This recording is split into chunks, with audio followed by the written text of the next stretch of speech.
Welcome to the Non-Essential Podcast. I'm Steve Gibson. I'm Ben Matlock. And we've got a show. We're here again. Yay. We did it. It is every week. It's not like so much like, oh, wow, we got to make another show. It's more like, wow, I survived another week. You're right. I fucking, especially this week, I really limped across the finish line as far as getting a topic together. I was really struggling. I'm coming into today's show with an hour worth of actual prep on what I decided on. Mine was I say it every week, so I should probably just quit re-saying it. But there's another one of those weeks where I didn't have a strong thing picked, but I always have a reserve of maybe topics, and then took a complete turn and found something that isn't in that list, and I was like, that's kind of cool. So yeah, I like what I have. It's going to be a little bit shorter, I think. My stuff was this week, but it's worth it. Yeah. I have a good stash of shit to talk about, but I feel like we've been hitting the historical, bozos and monsters, which is I don't know why I went with Bill O'Reilly terminology to describe the people we talk about. You bozo monsters! Look at these knuckleheads with their acid baths. Darn them to heck! But I feel like we do that a lot. And so I wanted to do something different, and I just could not really settle on anything. That's where it gets hard. And that's what my wife today was like, oh, you should do some cool science thing. I'm like, yeah, well, that's easy to say that, but find a cool topic that's also you could fill more than 30 seconds. Oh, did you know scientists found out that starfish can shoot laser beams? Well, that would be great. It'd be great, but it's not we could do show with them. Topic. But the thing is, real science discoveries, they're not great for really an hour-long conversation. They're more suited towards a retweet and being right. Hey, that's interesting. But it's always hey, they found a fucking planet that is also a black hole. And I'm sure we'll find out. I would count. I'm already forgetting the names of the people that I did as my topics, but the Healy, I think, the steam, the fake ether generator guy, that's kind of sciencey. I mean, it's more about a person, and it was about bogus science, but right. But yeah, we get those stuff. Yeah, those stuff. So if you haven't picked up from this intro, the Non-Essential Podcast, if you haven't heard it before, we kind of talk about whatever the fuck we feel like. But there tends to be a theme of, I think we mentioned it last week or the week before, a lot of failure. Yeah. Failure and bad people tend to be a pretty common subject. But we've also delved into fiction and myth and shit like that. And that's kind of what we're going to touch on for me today. Is I kind of went back to the urban legend a little bit. Right back to where we started. Literally where we started, because I was like, are there more cool Japanese urban legends? And it turns out there aren't. I have a little bit of a prelude before we get to the urban legend I really want to talk about. It's apparently really fucking hard to find cool urban legends, and I don't know how I did the first episode of this show. Yeah, that seems like one that off the top of your head, you'd be like, oh, there's so tons much of them. A whole world of them, right?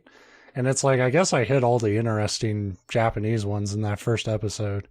So yeah, if you know of any better Japanese urban legends, let me know. Because the only one I found today was the Jinmenkin, which are dogs with human faces that appear at night. Oh, that'd be terrifying. And they supposedly they go to Japanese urban areas and they run along highways at high speeds. They can talk, but they're supposedly rude or will just ask to be left alone. As you do. Yeah, so they don't kill anyone, but they're supposedly a sign of bad luck, and they're just I love the idea of some fucking monstrosity being I'll just go away. Oh my god, a dog with a man's face. Just leave Stop me fucking alone. staring. Yeah. You people. You're so... Can a Tenjin or whatever you said they are just run around in peace? It's the Jinmenkin. I was close. Tenjin, Jamaican, whatever. Jamaican, yeah. But people speculate that any like Jinmenkin sightings have actually just been Japanese spider monkeys. Which makes a lot more sense, but... Well, they make a bunch of weird sounds and shit, and, you know, they got those people faces. That's what I always say about monkeys. They have people faces like you or I. Look at the little people face. Yeah, and watch it as it, like, screeches at you. Jesus Christ. So I was like, well, that's not very interesting. What else do we got? And at this point, I'm on, like, wikis, and I'm just hitting, like, random page buttons. And I get the M&M Rainbow of Terror. So this is really one of the dumbest things I've ever heard that I can't believe. Like, I know anything can end up on a wiki, but this shouldn't have been written by anyone. And the idea of the M&M Rainbow of Terror was that red M&Ms caused cancer. This was believed due to a red dye that was a suspected carcinogen. The only problem is M&M's never used this dye, so I don't know where that came from. Yellow M&M's supposedly made you gay, so you know who fucking wrote this shit. Yes. You can get an idea of like that type of person. And I don't even if you're the biggest homophobe on the planet, like you think the barest like amount of logic would kick in where it's like, I've eaten a fuck ton of M&Ms in my life. Right, M&Ms are fucking delicious. They're one of my favorite candies. And I do not discriminate. You don't pick the yellow out. No. If you hand me a bowl of yellow M&Ms, I will fucking dive my whole face into them. Yeah, I'd wager that I've eaten a million yellow M&Ms in my life, and it didn't have any effect on my... Like, right, I'm not sexually attracted to mint. Now, if you're a guy and you are, great. I doubt it's due to M&Ms. Yeah. But, well, you know, maybe I just needed this wiki to set me straight. You know, sexuality is a spectrum, and I ate a bunch of yellow M&Ms and swung to a completely different end of it, I guess.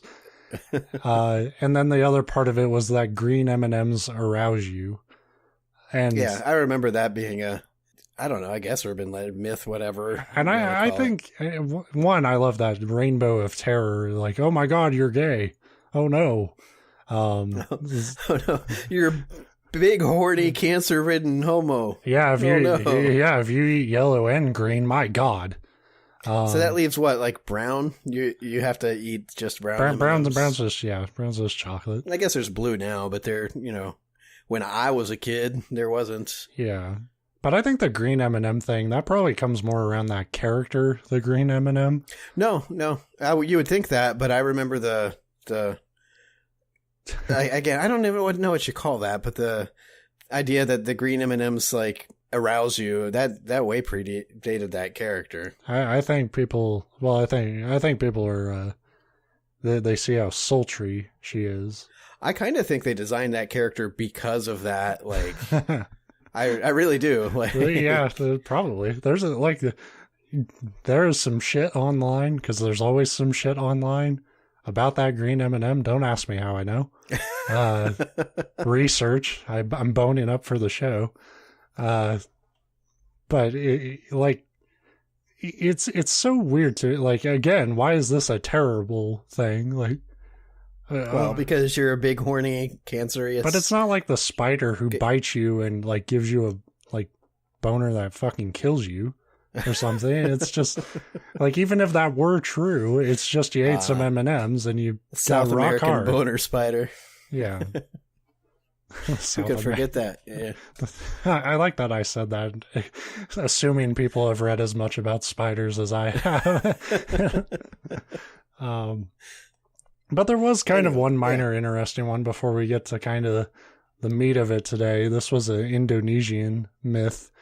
I should note the wiki was kind enough to mention that all the M&M myths were false. Oh, thank God. Yeah. I couldn't, Wipe that sweat from your brow. But this myth was called the myth of Malin Kundang. That's a name. So in a village, there was a mother and her son, Malin Kundang. Malin was a fisherman doing pretty well one day when pirates attacked his village. He went out and successfully fought off the pirates with the village and was held up as a hero to his mother's pride. Over the years, he grew up to be wealthy, owning his own ship, and married to a princess. I like that if you're just a hero, you can just find a princess. Point me to the nearest princess. Yeah, I think it's time I found me a princess. So one day, at the peak of his success, he returned to his village, but had forgotten all about his mother in favor of his new life. Asking her, "Who are you?" when she addressed him, she said, "I'm your mother. Please come back to the village." He laughed and said, "I did not have a mother like you, so ugly and smelly." And he boarded his ship again to sail away. As he leaves, his mother prayed for a curse on her son. As you do. Yeah, at sea, Melon suddenly remembers his mother and is struck by lightning, which turns him and his ship into stone. The only reason this kind of was interesting to me is there's actually like a photo of a stone sculpture on a beach in Indonesia, which depicts like, it's rough. It's not like a highly detailed sculpture, but you see the figure of Melon like on all fours surrounded by like piles of shipwreckage and shit around him. And that's just like on a beach. Like it's not some like grand statue or whatever. It looks like it could be like, you could see if it were possibly true, which it isn't obviously, but you could see like how the water would recede and like that dude would be left. And I thought that was kind of interesting. I also love the idea that a mother would be like the one, as soon as like her son pisses her off, it's like, kill this fucker. That's why, that's what was funny. Like, I could see being like mad and being like, oh, well, cut him off from the family or something, but I'd be like, that's it, kill him. Just kill him.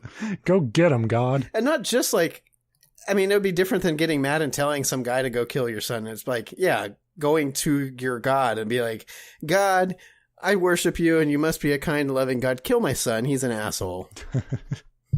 Like, that calls the religion itself into question for me. But so I was kind of like, at this point I was like, man, is there really am I out of fucking urban legends and shit already? Like we're not even at episode 20. And then I went to what you know best, Ohio. And turns out there's a lot of dumb like state myths and urban legends and stuff, and Ohio's no exception. Oh no, we're pretty much every myth I've ever found based in Ohio has been really stupid. And you can tell by this one, and you might be an expert. You might hunt these fuckers in your free time, but what can you tell me about melon heads? I don't know anything about melon heads. Then you're no real Ohioan. I mean, I might be one. For a guy that's only 5'6", I always have to have my like hats on the like largest setting. So you're not an Ohioist. So I'm taking this from the website Weird Us. That's Weird US, but it's just weirdus.com. And I love websites that are like straight out of like the early 2000s, like black background, just white text, and like they got like one banner up and stuff, but they have 1 million books to sell you for every state. But yeah, so melon heads, this is called, they title it Melon Heads Creep Through the Ohio Woods at Night. When the cryptozoologist in you gets tired of hearing the same old stories about Bigfoot, skunk apes, I don't know what those are. They're basically smelly Bigfoot. I'm sure Bigfoot he probably just smells like Irish Spring. We need to differentiate here. And the Loch Ness Monster, and you're looking for something new to sink your teeth into, head on over to Lake County, Ohio, and check out the melon heads. Just, hop on a trolley and go see some melon heads. Melon heads just sounds like such a terrible, like, alt metal band from the 90s. Yeah. And the picture they have here looks like the album cover. I encourage all of you to go to this website. Because I'm going to for probably many episodes. Maybe they're a Smashing Pumpkins cover band. We're the Melon Heads. Yeah, God. Smashing Pumpkins, do we really need a second Smashing Pumpkins? It's like, I wasn't bored enough. Let's have 2 bands. I am sure, like, it would lose. Like, turns out half our listeners are all big Smashing Pumpkins fans and all have their own cover bands. Sorry, hate them. Despite all my rage, I'm still not going to fucking listen to your podcast, dicks. That would be worth it for that email. Like, if you're going to quit listening, do it with style. So melon heads, they're weird human-like creatures with enormous heads that roam the countryside in and around Kirtland and, is it Chardon or Cardin or Ohio? Chardon, I think. Yeah, this is all way up north. I don't spend a lot of time up there. Yeah, all right. So I do love that picture. I did pull it up. Nice. Regarding the origins of the melon heads, the popular belief is that they are the result of secret government testing that involves strange experiments on human subjects. Whatever they were testing, the result was that the subject heads all swelled to enormous sizes. And like any good government conspiracy, it was decided the best thing to do would be to cover the whole thing up. It's what but wouldn't the best way to do that be to just kill them and like dump them in the desert? No, you give them a home. And that's apparently what happened. A secret location in the middle of the woods was quickly established, and the melon heads were all shipped there in the middle of the night. Which, like, shipped in what? Because of it, is it like a horse cart? Well, if they're melon heads, I imagine they're those like produce crates, like the foam thing. Yeah. So, since they were all well taken care of, the melon heads were for the most part a passive bunch. However, every once in a while, one of them would grow restless for contact with the outside world. Usually waiting until the cover of darkness, a melon head or two would every so often slip outside their little commune and creep through the woods towards civilization. More often than not, just a glimpse of the outside world would be all a melon head would need to send them scampering back to the safety of their little town, which is said to be somewhere in the woods near Wisner Road. So, I love when they get specific. Like, they narrowed it down to a spot, and anyone could go there and be like, well, they're not here. Right. But instead, it's like, well, we don't want to get too close. We don't want to disturb their habitat. I was going to say, what about Google Earth? But then they'll say it's government. They covered it up on. Turns out the melon heads run Google. That sounds like a dismissive term for, like, a nerd in, like, an 80s movie. Doesn't it? I was going to say, that phrase you just said, it just seems like a normal phrase. You'd be like, oh, those melon heads at Google. It's more Bill O'Reilly insults. Those melon heads down at Washington aren't thinking what this is going to mean for children. So yeah, the melon heads legend often features a Dr. Crowe. In the first version of the story, Dr. Crowe has somehow managed to acquire, either by kidnapping or through a secret deal with the mental hospital he works at, several individuals that he subjects to bizarre experiments, most of which focus on the brain and head.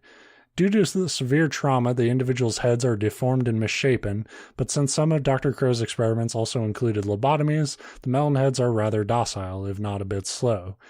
So while every once in a while Dr. Crowe would lose a subject for a short period of time, he would always be able to round them up rather quickly and return them. I find him just walking face first into a tree. Like, yeah. They're not going anywhere. They're just... Fucking Inspector Clouseau out there searching for melon heads. Like, I love the image of him, like, trying to round up a melon, like a lost melon, like trying to, like, lasso a rope around, like, a giant fucking cartoon head. There's also a variation of the tale that focuses less on Dr. Crowe and more on his wife. This time Dr. Crowe and his wife are living in an isolated cabin in the woods and have been asked to care for a group of children stricken with hydrocephalia, a disease that affects the cerebrospinal fluid in one's body, which causes the head to swell. Due to the swollen heads, mean-spirited locals began calling the children melon heads, and the name stuck. That is probably more believable to me than any other cryptozoology thing. It's just like some locals were fucks about like some people who had a goddamn disease. Right. Not that any especially in Ohio. that fits. So it's said that while assisting her husband in lovingly caring for the hydrocephalic children, Mrs. Crowe began to see how the Melonheads nickname was hurting their feelings, and her motherly instincts began to kick in. The children grew closer to her, and she protected them from the outside world.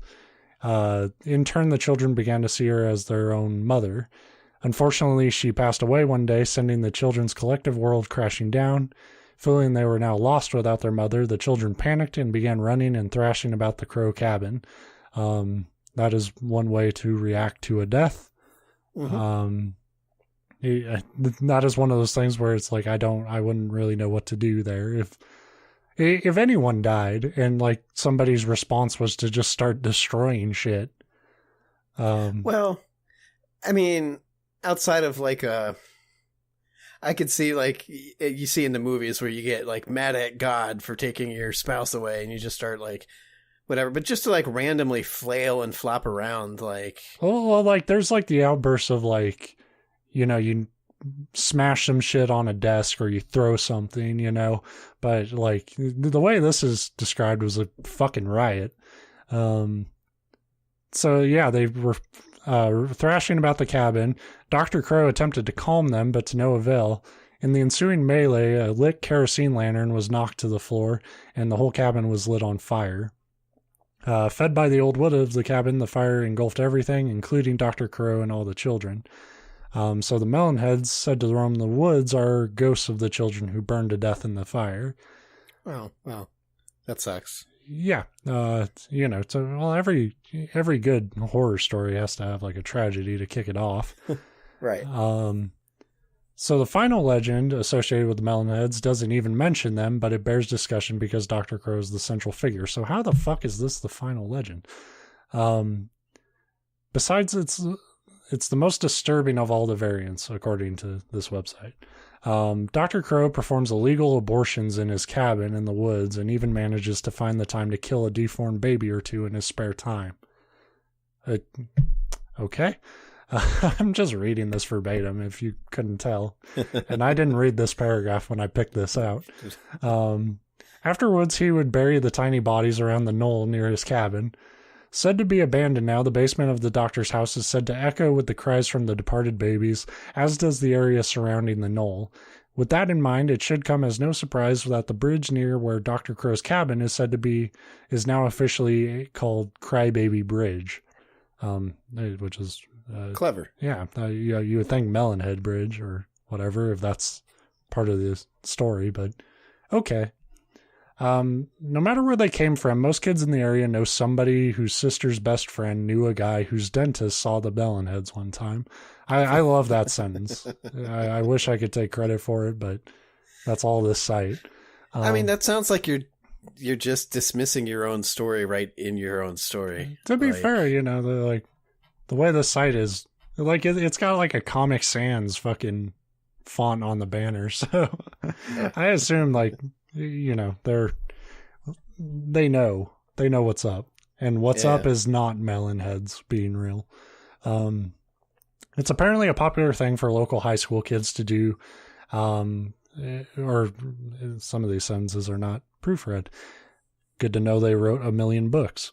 It's apparently a popular thing for local high school kids to drive around the area late at night looking for them. Some say there was at one time a family with a mentally disabled child with an oversized cranium who used to stand at the fence at the edge of his parents' property, and that all the myths and horror stories are much ado about one unfortunate kid. So that fucking sucks. Right. Like, if it was just one fucking kid and everybody was like, there's ghost babies out there. With weird heads. Weird heads, yeah. At any rate, the Melonheads are most strongly associated with Wisner Road near Chardon. They are also often sighted on King Memorial Road, especially in or near the King Memorial Cemetery there. When the road enters, I don't need directions, man. Why they like it here is anybody's guess. Maybe Dr. Crowe and his wife are buried there, and they come to visit the graves. And then they point out they just made that up, but it sounds like a good explanation as any, and I agree. And then there's they have people who like write in to give their firsthand accounts. So this is from Rich Glare. I live in East Lake, Ohio, not far from Kirtland. I've heard many stories and have seen many things in the woods of Kirtland. I've seen the burnt shack of Dr. Crowe and saw the chain that the Melonheads hung his dead corpse from. It didn't mention that. in any of the myths. I can say as one person that the melon heads are in fact real. Close by Kirtland, there's a small castle for picnics and barbecues and miles of hiking trails. When you walk down these trails, you can see some mutilated animals in the deep parts of the woods. I've been hiking back in the woods for as long as I can remember. Not one time while strolling have I not seen small dead animals and mutilated corpses and bones. That I totally didn't kill myself. You're right, Rich. You're the fucking prime suspect, man. This is from a Justin V. The story, as I have heard, is that Dr. Crowe, possibly spelled with an E at the end, or just Crow like the bird, was a doctor whom practiced medicine out of his house in the early to mid 1800s.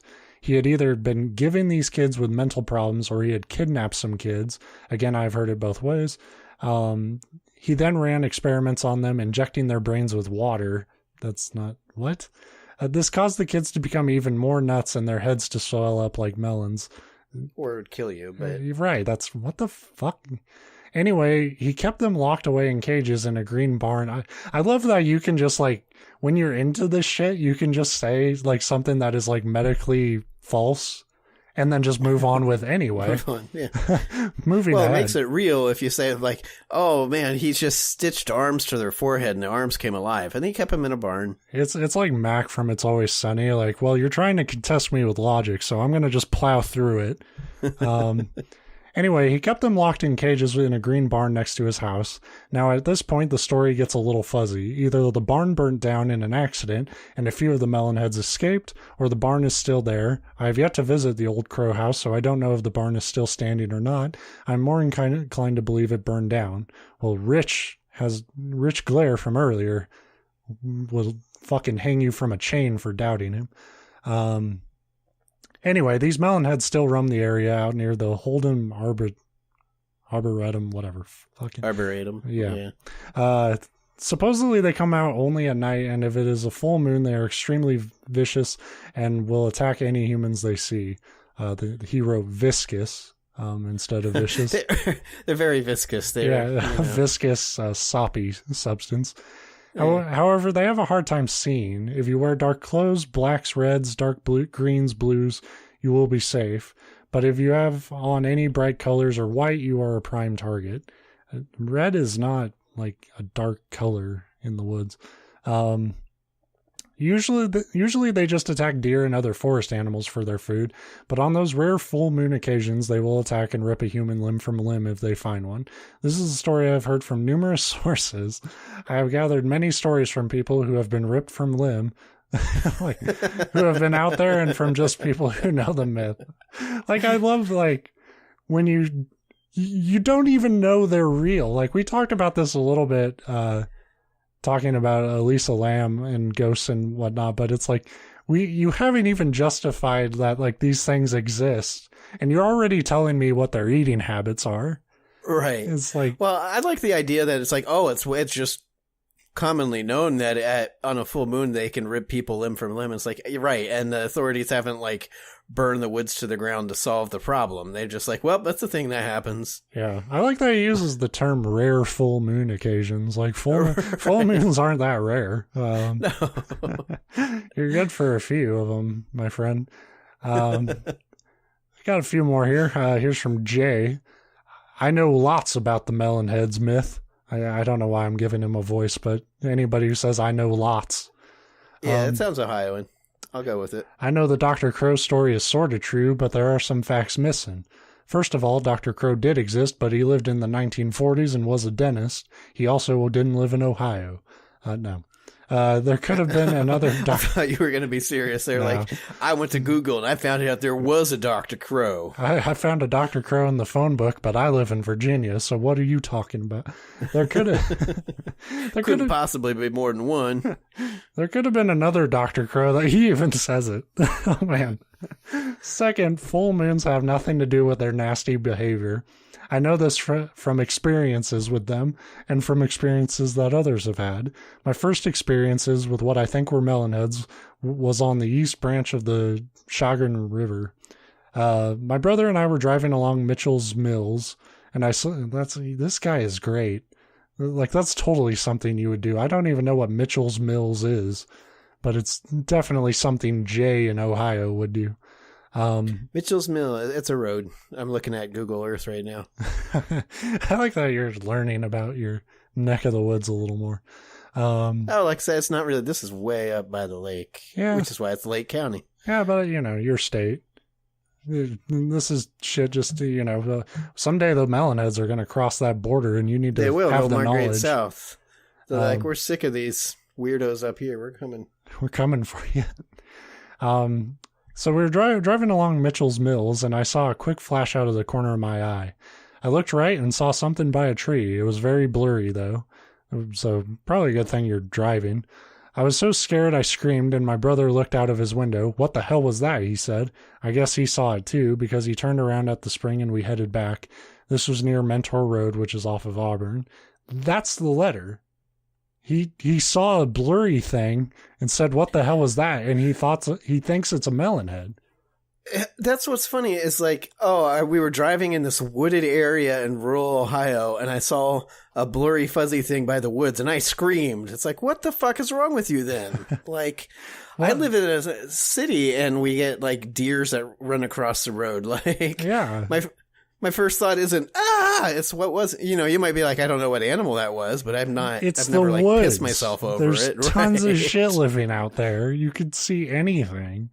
Like, that's, there have been times doing the show, like, I wanted to go into, like, the Jersey Devil and shit, but there's just not much to that urban legend because, like, most of the stories about him are like that one. Right. The only reason melon heads work is because it's such a, like at least the Jersey Devil is, like, a creature. The melon heads is just, like, completely stupid. Here's from Paul. At Wycliffe High School in the mid-'60s, we heard a different version of the Melonhead story. Some kids were driving around one day and saw a Melonhead watching them from the side of a country road. They stopped and the Melonhead ran into the woods. They followed deep into the woods and came to an old farmhouse. On the porch sat a middle-aged couple and several Melonheads. The kids asked what was going on, and the man explained that he had been a nuclear scientist during World War II. After the war, he married, but the exposure to radiation caused all of his children to be born as Melonheads. But he's the only person in history that it happened to. That is not how radiation works, at all. There are tons of side effects to having children if you have radiation poisoning, but you don't just have, like, big heads. After the war, he married, but the exposure to the radiation caused all of his children to be born as Melonheads. The government gave him a lot of money to keep quiet and bought his secluded farmhouse where they could live out their lives away from prying eyes. He asked the kids to tell no one what they'd seen and never to return. So the first thing they did was tell everybody they saw and then return. Apparently, because someone told the story at a party in the summer of 1964. I don't know, 1964, we were just letting all the secrets out. It was that wild summer. Someone else thought they knew where the Melonheads lived, so we all crammed into cars and headed out to find them. We got stopped by the police in Waite Hill. When they found out where we were going, they gave us a stern lecture that there were no such things and that we should tell all our friends that there were no Melonheads. We were taken to the police station where we had to call our parents to come and get us. We all agreed that the police were so intense in trying to convince us there were no Melonheads that there had to be Melonheads. If not, why were the police so upset that we were looking for them? Probably because you were gonna wander off into the fucking woods and trespassing on private property, looking to pry into somebody's personal life in the woods as a group of kids. Yeah, I would assume you were just high if I were a cop, and I'd just be like, Melonheads. That's make up something about ghosts or some shit. Then they probably would have left you alone. Yeah. And one final write-in from Tony. My name is Tony, and I recently had an experience with Melonheads. It was on October 5th, 2001. My stepfather, mom, stepbrother, and me were driving down Chillicothe Road. I'm going with the best pronunciation I can possibly do. In Chardon. Chillicothe, probably. Jesus Christ. What are you doing in Ohio? Just that's name your fucking shit after stuff I can pronounce. Don't they know I have a show to do? I think they're named after Native American thing because there's nothing less, more insulting than taking somebody's land and then naming it after them. Yeah, but my town's named Spokane, and that's a pretty easy pronunciation, although some places get it wrong. They call it Spokane, which maybe that is how it was supposed to be pronounced, and white people bastardized it. It wouldn't surprise me. Anyway, they're driving down this road. They've been driving up and down roads in the same area for almost an hour with no luck. No luck to what? Maybe they were just looking for melon heads. He doesn't really say. He didn't start off making it sound like that's what their goal was. Maybe they just weren't having luck driving up and down the road. They kept going off the edge. Every time I try to go up the road, the car flips over. God damn it. We were just about to go home when we came up on this stretch of road that had fields on both sides and an irrigation ditch running parallel with each side of the road. Just then, I look out my window and I saw him, a melon head. He, or it, was running along next to the ditch. Since the ditch was too wide to jump over, it was coming close like it was about to jump, then pulling away. At the time, we were going about 45-50 miles per hour. The melon head was actually keeping up with us. It didn't look anything like I've heard in the stories. So, right there, like, if it doesn't look like a melon head... smaller and it had wings. Yeah, it was also a fucking cougar. Like, he looked about the same... He looked about the same height as me, 5'7", was wearing brown pants, which were very ripped up where the seams would be. It was held together by what looked like a corn husk. It wore a white shirt with brown and red stains all over it, I'm hoping that the red stains weren't blood. Its head was a very light brown tint. It had 2 holes in the side of its head, which I think were ears. Its head was swelled up and its eyes were very big looking. Just as we turned a curve, it jumped into the woods. That is my story of the melon heads. So, that's a believable story, especially since it starts off like they're just driving, and then in the middle he gets confused and it makes it sound like they're looking for these things. Right. And then he sees one, but instead of stopping to observe it, they just like keep driving. Like, right, and it doesn't look like anything we drove to see, but let's not stop and observe it. Let's just keep going. Yeah, and it doesn't look like anything the established myth describes. So at that point, maybe you just saw a fucking weird guy. The thing I like about, like I said, I was looking at this whole area just on Google Earth, and there's like a lot of woods, and I can see like the roads, specific roads that they're referencing and stuff, but there's not that much woods, and there's a lot of houses in them. So if these things like rip people limb from limb, like, shouldn't all these homeowners be dead? Well, no, because full moons are rare. That's true. I just hope whenever the next one comes around in a couple of years, they stay indoors. So I was really glad I found that site, because shit like that's so entertaining to me. Like, because like I think a lot of people like who quote believe this shit, I think if like push came to shove, like they would probably admit like, it's just fun. It's fun to believe there's weird shit out in the woods. Right. And I agree with that. But there isn't. I mean, and there's a difference between saying it and like kind of being like, I believe it, to being like, I seen the things. Yeah. Me and my brother were going to KFC and there was a weird fucking dude outside the KFC and that must have been a melon head. I seen him with my own eyes. I saws it. I know lots about melon heads. I do nothing about them, and you're right. It is Ohio. It's about 3 hours away from me, but I know. So walking distance. Yeah, There's a lot of shit like that too. They have shit for every state. So, like I said, I'm gonna probably turn to that website a lot. I saw that and I was curious because I didn't have I wanted to actually like listen to you and pay attention, so I didn't like go through them. But there was a whole bunch of like they have it broken down into different categories too, like places, abandoned stuff, and there was another one for Ohio that I was thinking about doing, but the novelty of like something as stupid as melon heads like really kind of sold me today. Anyway, plus I like the name. I feel dirty saying it. Like it really sounds offensive to me. And it does. Like they don't come up with like a term for them, like the woods people or something. It's like them melon heads. Melon heads. Be careful, the chuckle fucks will get you. But yeah, that's what I got. Well, mine goes way like right on the nail of the head of what you were talking about, where we gravitate towards people that are bad people that are fuck ups. Yeah. So, and I'll try to do my best to like keep them. There's only 5 different names involved in my story, but the thing I was reading was like the actual.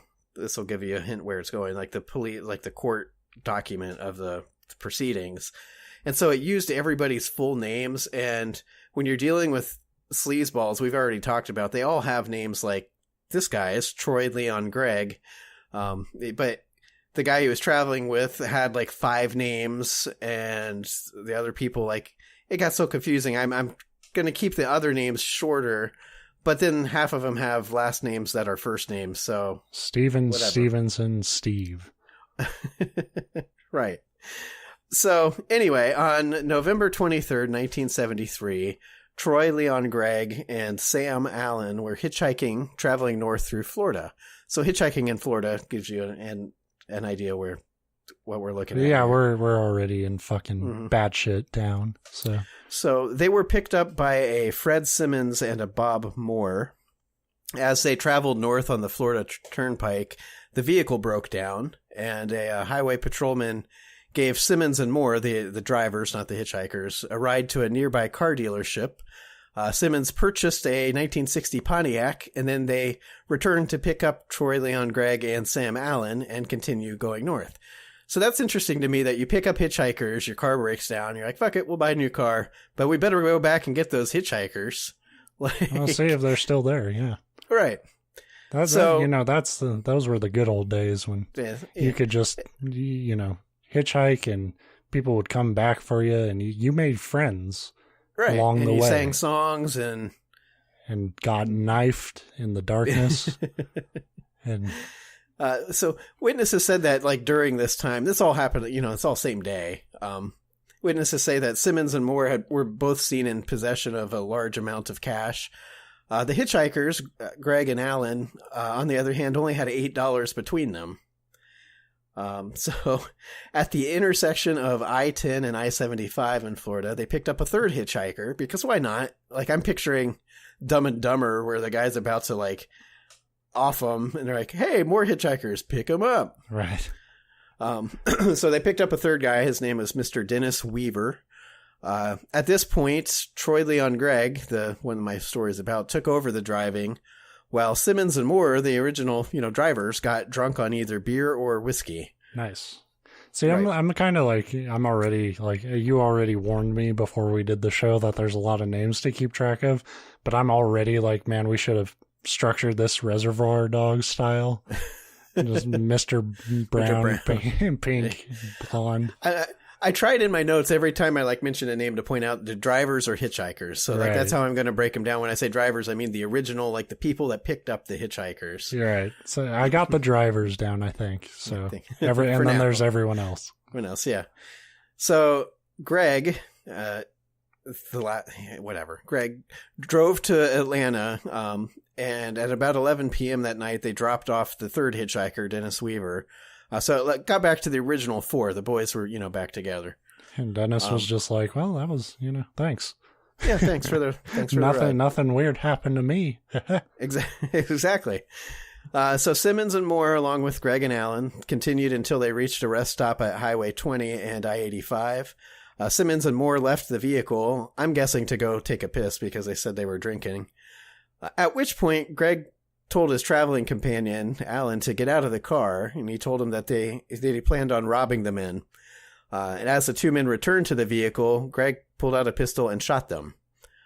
They fell into a drainage ditch that they had just come up over, and Gregg walked up to him, and as they lay there on the ground, he put the gun against the first man's head and pulled the trigger, then quickly did the same to the second man. Good robbery, Yeah. You didn't hike it up immediately to a far worse crime. Fucking nice job, dipshits. Right. So Gregg and Allen took all their money and the valuables before stealing the car and driving off. 2 days later, Dennis Weaver, the third hitchhiker, was having breakfast at a restaurant in Atlanta when he saw an article on the front page about the murders. And like a good person, he immediately contacted police and told them who the other 2, I'm sure he only knew them by first name, but So there these were the two guys that were hitchhikers. Yeah. Right.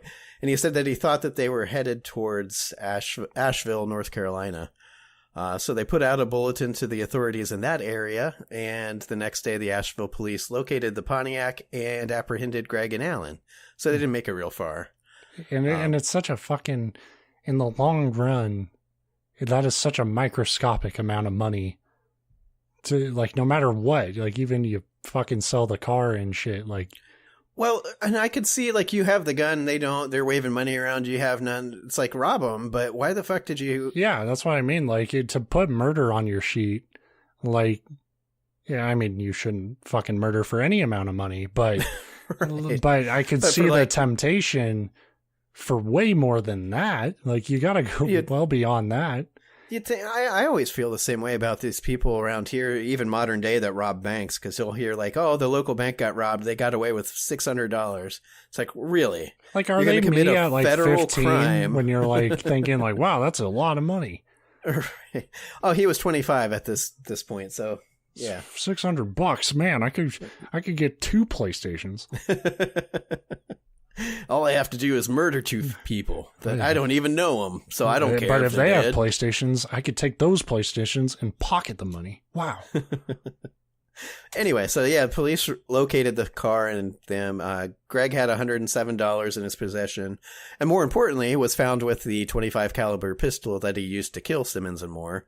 Which, of course, when they carried out ballistic tests later on, not at the field, it matched with the gun. Well, it's an antique, you know. I'm not going to throw it away. Well, that's what was interesting to me. It said a .25 caliber pistol, and I'm not a gun guy, but that seems like a weird caliber of a pistol. Like, it's usually a 22 or. Well, if you get 4 of them, you have a 45. Whole caliber, a mega caliber. It probably made it really extra easy to like match the gun up to the crime if it's not a common. Anyway, Dennis Weaver, the third hitchhiker, had gone with police to Asheville to help identify the pair and the vehicle. And so they were, of course, arrested. When the detectives initially asked Gregg why he had shot the men, he responded, I just really wanted them dead. So, you know, good guy. I just don't like it not having their money. He didn't even say it was for the money. He just was like, I couldn't let them live anymore. Fuck them. You know, those assholes gave us a ride, and then when their car died, they got a new one and came and picked us back up again. Fuckers. I guess this is a little bit of blame the victim, but, like, why the fuck would you just like, well, it's time to chill out and drink. You guys take the wheel, you know? Right. But like you said, 70s, man. I mean, hitchhiking was actually pretty common then, and it was just But you would also think, like, if you're, like, kind of showing off how much money you have, like, that's a bad idea around strangers. Yeah. I had an idea for, like, a short film in my head, like, a long time ago about, like picking up a hitchhiker, but pointing a gun at him the entire time for the duration of the ride just because you're scared. It's like, I'll give you a ride, but if you fucking move, I'm blowing your head off. You're right. I'm going to be really nice to you. I'm doing you a favor. But see, the problem there is it goes both ways. Hitchhiking's dangerous for both parties, because if you're a honest-to-goodness hitchhiker, a lot of times you get raped and murdered and robbed, too. Yeah, totally. and that's the kind of people that, right. That's what I thought would be kind of interesting. Like, what if you each just agreed to have, like, guns pointed at each other? Right. It's the Mexican standoff, just to, you finally get where you're going, you're like, thank you, as you slowly back off with the guns. Be the weirdest fucking... be the weirdest movie. I like it. It probably would have helped Simmons out, and Simmons and Moore both out in this. If we just agreed that, like, this is a death ride. We either both make it or we both don't. Right. I always feel like as a driver, you have more power, though, because they always show you, like, pulling a gun on the driver. It's like, fucking shoot me. I'm going 80. You're not going to live. Like, that's all you... Anyway. Yeah. But, so, yeah, he had told detectives that he just wanted him dead. But, however, like, while he was in jail waiting trial, he wrote a letter to Alan, the other hitchhiker, outlining the testimony he was going to give and asked Alan to go along with it.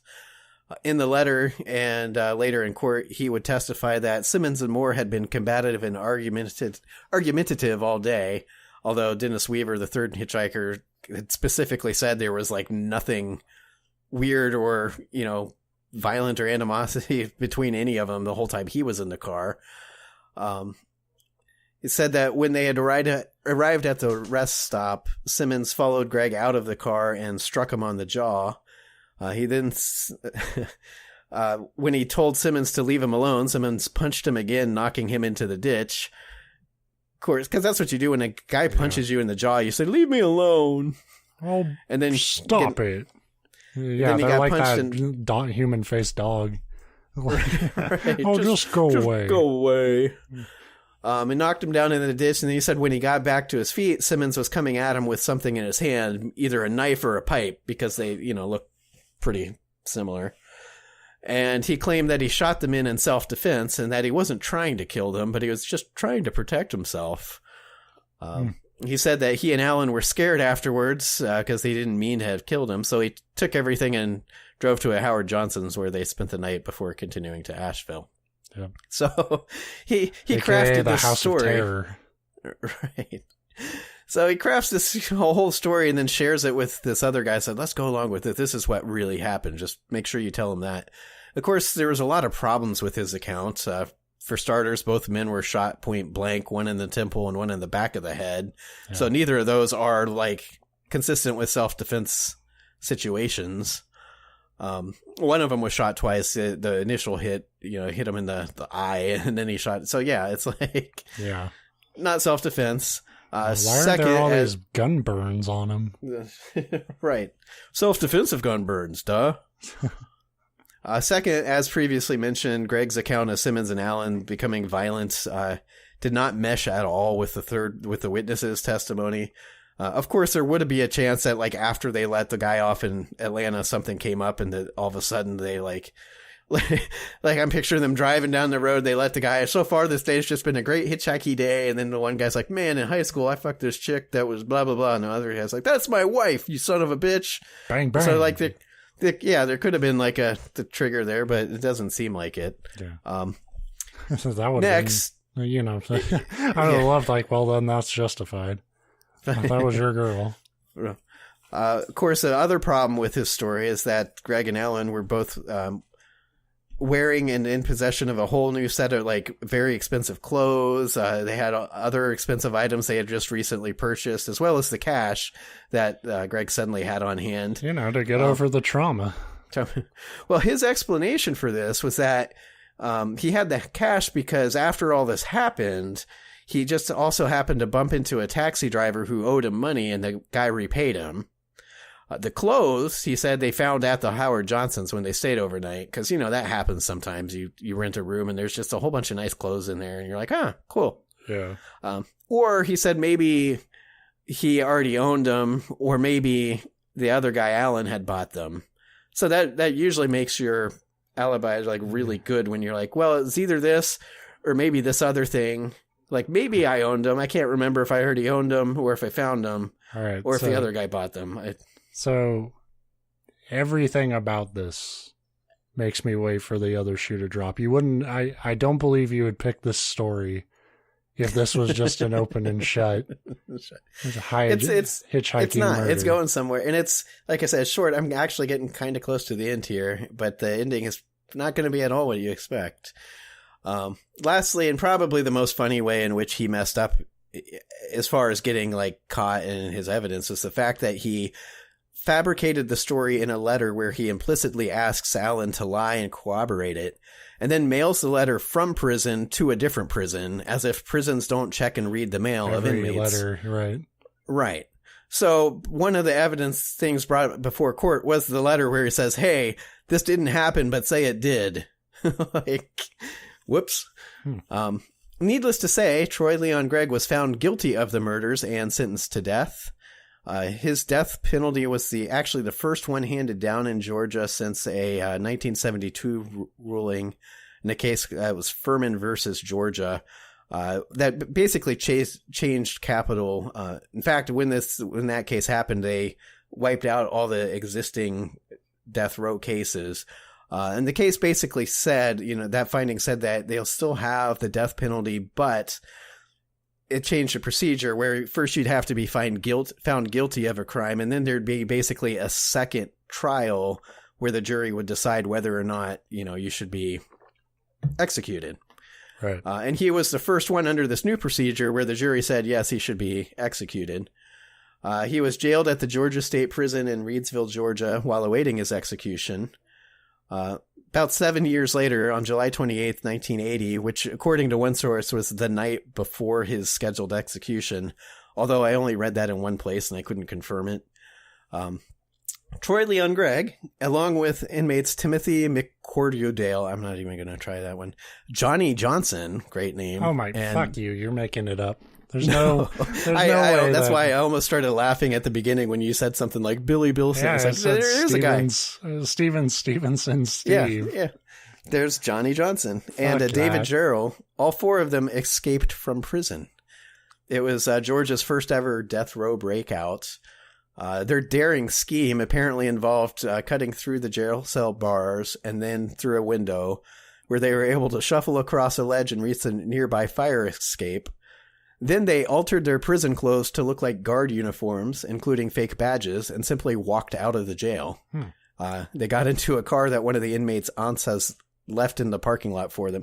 Could you imagine being somebody's aunt and they're in jail, like on death row, and they're like, hey, aunt, can you come to jail and leave a car for us because we're going to get out of here? We're going to break out of here. And if anyone I knew... Imagine wanting any part of that. I'd be like, fuck you. If anyone I knew went to jail and they were like, hey, we're going to bust out of here, I'd be like, I would just laugh at them. I'd be like, good fucking luck. Keep me out of it. So this daring escape that just really involved cutting out of your cell and then dressing like a guard and walking out, and it worked. So later that same night, Troy Gregg found his way to a North Carolina biker bar where he was drinking and celebrating his newfound freedom and his escape from death row.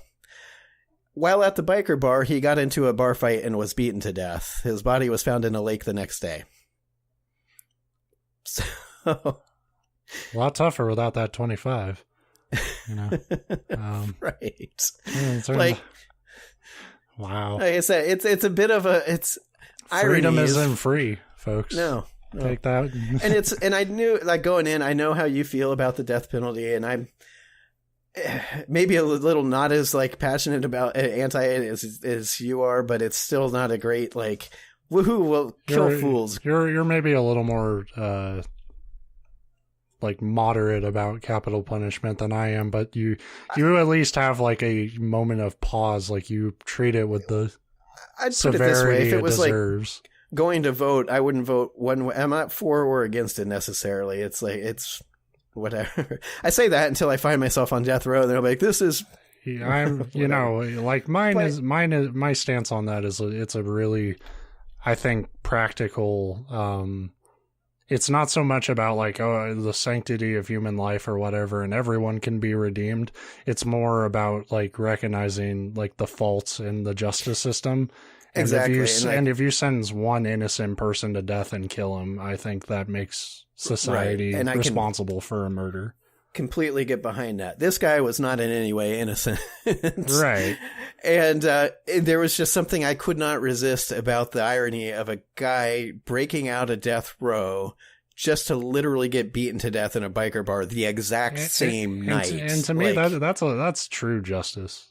That's justice that a human system can't make up. That is no, because it gives you that hope that ha, I beat the system and I'm out, and then you're like, nope, you're dead. You beat the system, but there's one other system in play in the universe, and it's chaos and energy and molecules all moving and colliding, and that dude's chair collided with your head when you fucked with him at a bar. It's a great story for those times where somebody screws you over and you feel like there's no such thing as karma, and be like, sometimes there is. I guess. I mean, they're still dead, so they didn't really get that haha, caught you. That's true. Moment, but there is a satisfaction of this piece of shit met a really. I hope you liked your freedom, man. I hope that was a good beer. Maybe it wasn't. Maybe that's why I couldn't find anything giving specifics of the fight, what started or that. That'd be great. You look like that fucker who broke out of jail. And then just there was hell to pay. Right. Or just like he started it with like he gets out of jail and he's all high on himself and he's like, I just broke out of jail and you served me a warm beer. And then like the bartender's like, I bet he had like a real fucking melon head about it. Like he was like, fuck, it's a full moon. Let's fight. You're like he was. Well, I wanted to use that melon headline, but I mean, like he really had a big head about like, oh, I escaped from jail. I'm probably tough shit now. And it's like you escaped from jail for a reason. You weren't running shit back there, and there's always someone tougher. Part of it is like when you're in jail, there's that weird like class system about like what you're in jail for, and being in there because you're a double murderer. He probably was like seen as kind of a badass in jail. Well, that shit depends. Like I've been, I was watching that I Am a Killer show that went on Netflix. It's like a documentary series, and like you kind of get a better insight of like what prison is like. It's not really focused on that. It's more about their individual stories. But there's like the first episode, the guy's on death row, but like then they interview like someone who knows him in the prison, like someone who was like his cellmate or something, and he's like, yeah, he's a piece of shit. Nobody likes him. Nobody respects him. Yeah. He's just a fucking asshole. And like, you know, so there is an element of that, but like you kind of also, there's probably people who have never killed anyone, but their reputation is just so fearsome that it's just like you wouldn't fuck with them in prison.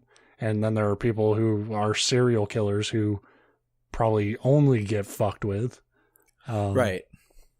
So yeah, like prison's a weird system. I hope I never have to figure it out. Me too. I mean, the only good news for me is that the jail that they just built is like literally a block and a half from my house. So at least I'll basically be home. So when you escape and get in a bar fight, they won't have to drive far to tell your wife that, like, yeah, you tried to get out and into a bar fight. What a dumbass. Right. Oh, like, you'd think that the first thing you do is lay low. Right. But, like, you know, like, it's something where the bartender's going to have to call the cops. You fucking... Oh, what a dipshit. Yeah, like, I don't know what his plan was, even if he had, like, won the fight, but he obviously didn't.